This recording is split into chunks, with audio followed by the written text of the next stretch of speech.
بسم اللہ الرحمن الرحیم۔ نفس اور شیطان کے شر سے پناہ۔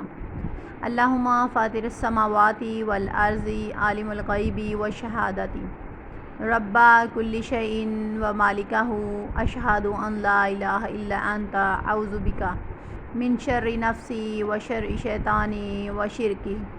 ترجمہ: اے اللہ، اے آسمانوں اور زمین کو پیدا کرنے والے، غیب و حاضر کی تمام باتوں کو جاننے والے، ہر چیز کے پروردگار اور مالک، میں گواہی دیتا ہوں کہ تیرے سوا کوئی معبود نہیں۔